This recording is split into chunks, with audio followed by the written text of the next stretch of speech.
श्री गणेशाय नमः। श्री गुरुभ्यो नमः। श्री गोपी जन वल्लभाय नमः। व्यास मुनि की जय हो, सरस्वती माता की जय हो। आप सबको मेरा नमस्कार। आइए पुरुषोत्तम मास महात्म्य कथा में 29वां अध्याय सुनिए। 28वें अध्याय में आपने सुना कि अनजाने में धन के लोभ में पापी करदय ने पुरुषोत्तम मास की स्तुति की, जिसके कारण मृग तीर्थ में उसे वानर योनि वह तीर्थ प्राप्त हुआ और वहां पर मुख में घाव होने से खा न सकता और गिर जाने से हड्डी टूट गई, जिसके कारण से पानी में पड़ा रहा। इस तरह उसने पुरुषोत्तम माह के आखिरी दिन में 5 दिन व्रत स्नान का सेवन हुआ, जिसके कारण उसको वैकुंठ लोक की प्राप्ति हुई। और जब वैकुंठ जाने लगा तो उसने पुण्यशील सुशील से पूछा कि आखिर मैंने कौन से पुण्य किए थे जो मुझे यह लोक प्राप्त हुआ। हरि भट्टों से उसने पूछा। अब आगे सुनिए 29वें अध्याय में 29 अध्याय। पुण्यशील सुशील बोले, हे विभो, गोलोक को चलो, यहाँ देरी क्यों करते हो? तुमको पुरुषोत्तम भगवान का सामीप्य मिला है। करदय बोला, मेरे बहुत कर्म अनेक प्रकार से भोगने योग्य हैं, परंतु हमारा उद्धार कैसे हुआ जिससे गोलोक प्राप्त हुआ? जितनी वर्षा की धाराएं हैं, जितने तृण हैं, पृथ्वी पर धूलि के जितने कण हैं, आकाश में जितनी ताराएं हैं, उतने तो मेरे पाप हैं। मैंने यह सुंदर तथा मनोहर शरीर कैसे प्राप्त किया? हे हरि भगवान के प्रिय, इसका अति उग्र कारण आप मुझसे कहिए। श्री नारायण बोले, करदय की इस प्रकार वाणी को श्रवण कर हरि के दूतों ने कहा।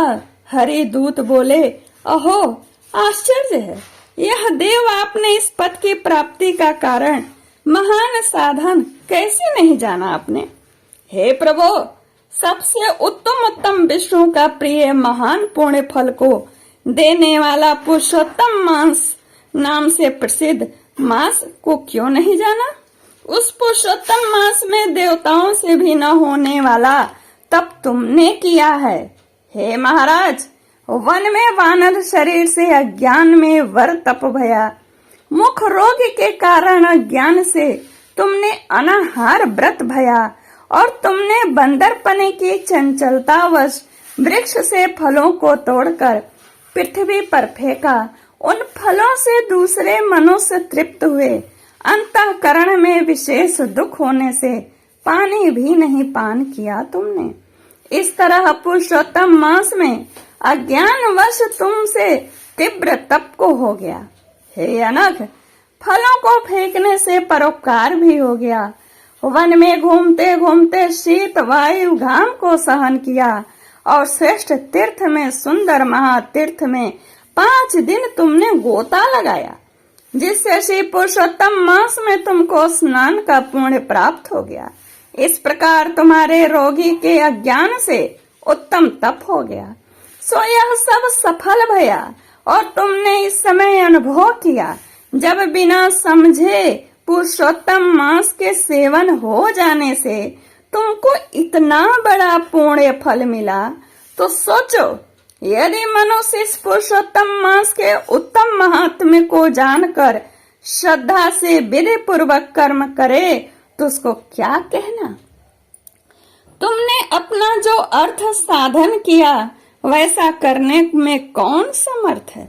पुरुषोत्तम भगवान को और कोई वस्तु प्रीति को देने वाली नहीं है। इस भरत खंड में अति दुर्लभ मनुष्य योनि में जन्म लेकर जो पुरुषोत्तम भगवान की सेवा करता है, जिस पुरुषोत्तम मास में एक भी उपवास करने से मनुष्य के पाप पुंज से छूट जाता है, वहां तुमने महीनों उपवास किया मुख में चोट घाव के कारण। इस उग्र तपस्या का फल कहाँ जाएगा? अर्थात तुम्हें ही प्राप्त होगा। इस मास के समान वे प्राणी धन्य और कृत्य हैं। वे सदा भाग्यवान पुण्य कर्म के करने वाले पवित्र हैं, उनका जन्म सफल है। जिनका सब में उत्तम पुरुषोत्तम मास स्नान दान जप से व्यतीत हुआ। श्री पुरुषोत्तम मास में दान, पितृ कार्य, अनेक प्रकार के तप, ये सब अन्य मास की अपेक्षा कोटि गुण अधिक फल देने वाले हैं। जो पुरुषोत्तम मास के आने पर स्नान दान से रहित रहता है, उस नास्तिक पापी शठ धर्म ध्वज खल को धिक्कार है। श्री नारायण बोले, पुण्यशील और सुशील से वर्णित अनेक अदृष्ट को सुनकर चकित होता हुआ हृदय प्रसन्न हो रोमांचित हो गया। तीर्थ के देवताओं को नमस्कार कर बाद कालंजर पर्वत को नमस्कार किया और वन के देवताओं को तथा गुलमलता वृक्ष को नमस्कार किया। बाद विनय से युक्त हो विमान की प्रदक्षिणा कर मेघ के समान श्याम वर्ण सुंदर पीतांबर को धारण कर वह करदय विमान पर सवार हो गया। संपूर्ण देवताओं के देखते हुए गंधर्व आदि स्तुत और किन्नर आदिकों से बार बार बाजा बजाए जाने पर इंद्र आदि देवताओं ने प्रसन्न होकर पुष्प वृष्टि को करते हुए उसका आदर पूर्वक पूजन किया। फिर आनंद से युक्त योगियों को दुर्लभ गोपी गौओं से सेवित रास मंडल से शोभित गोलोक को गया। जरा मृत्यु रहित जिस गोलोक में जाकर प्राणी शोक का भागी नहीं होता, उस गोलोक में यह चित्र शर्मा पुरुषोत्तम मास के सेवन से गया। व्यास से पुरुषोत्तम मास के सेवन से बानर शरीर छोड़कर दो भुजाधारी मुरली हाथ में लिए पुरुषोत्तम भगवान को देखकर वह बहुत प्रसन्न हुआ।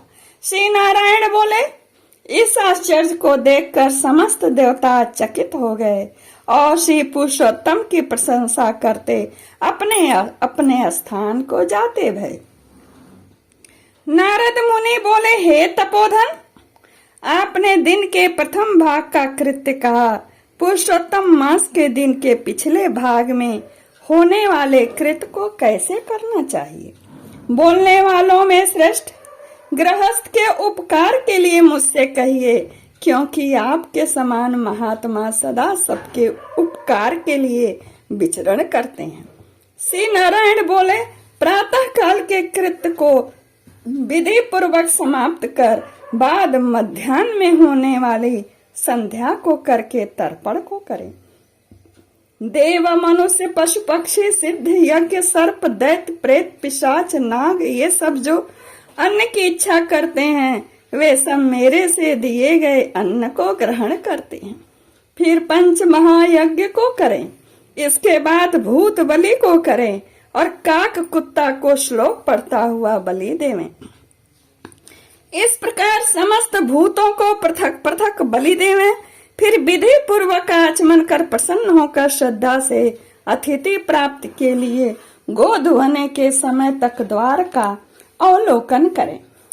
यदि भाग्य से अतिथि मिल जाए तो बुद्धिमान प्रथम वाणी से सत्कार करके उस अतिथि का देवता के समान पूजा करे, यथाशक्ति अन्न जल से संतुष्ट करे। फिर विधि पूर्वक सब व्यंजन से युक्त सिद्ध अन्न से निकाल कर भिक्षु और ब्रह्मचारी को भिक्षा देवे। सन्यासी और ब्रह्मचारी यो दोनों सिद्ध अन्न के मालिक हैं। इनको अन्न न देकर भोजन करने वाला चंद्रायण व्रत करें। प्रथम सन्यासी के हाथ पर जल देकर भिक्षान देवें तो वह भिक्षान मेरू पर्वत के समान और जल समुद्र के समान कहा गया है। सन्यासी का जो मनुष्य सत्कार करके भिक्षा देता है उसको गोदान के समान पुण्य होता है। इस बात को यमराज भगवान ने कहा है। फिर मौन होकर पूर्व मुख बैठकर शुद्ध और बड़े पात्र में अन्न को रखकर प्रशंसा करता हुआ भोजन करें। अपने आसन पर अपने बर्तन में एक वस्त्र से भोजन कभी नहीं करें। स्वयं आसन पर बैठकर स्वस्थ चित्त प्रसन्न मन होकर जो मनुष्य अकेला ही अपने कांसे के पात्र में भोजन करता है तो उसके आयु, प्रज्ञा, यश और बल ये 4 बढ़ते हैं। दिन में सत्यम त्वरतेन परिसिंचामि, रात्रि में ऋतुम वा सत्येन परिपंचामि। इस मंत्र से हाथ में जल लेकर निश्चय कर घृत व्यंजन युक्त अन्न का भोजन करें। भोजन में से कुछ अन्न लेकर इस प्रकार कहें, भूततये नमः। प्रथम कहकर भुवन पतये नमः कहें। भूतानां पते नमः कहकर धर्मराज को बलि देवें।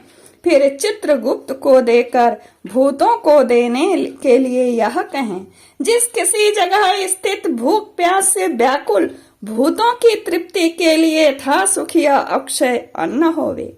प्राण आए, अपान आए, व्यान आए, उदान आए, बाद में समान आए कहें। प्रथम उच्चारण कर अंत में स्वाहा पद जोड़कर घृत के साथ 5 ग्रास जिह्वा से प्रथम निकल जाए, उसे दांतों से ना दबाएं। फिर तन्मय होकर प्रथम मधुर भोजन करें। नमक के पदार्थ और खट्टा पदार्थ मध्य में खाएं, कड़वा तीखा भोजन के अंत में खाएं। पुरुष प्रथम द्रव पदार्थ भोजन करें, मध्य में कठिन पदार्थ भोजन करें, पुनः अंत में पतला पदार्थ भोजन करें तो बल और आरोग्य से रहित नहीं होता है। मुनि 8 ग्रास भोजन के लिए कहा गया है। वानप्रस्थी आश्रम को 16 ग्रास भोजन के लिए कहा गया। गृहस्थाश्रमी को 32 ग्रास भोजन कहा गया है। ब्रह्मचारी को अपरिमित ग्रास भोजन के लिए कहा गया है। द्विज को शास्त्र के विरुद्ध भक्ष्य भोज्य आदि पदार्थों को नहीं खाना चाहिए।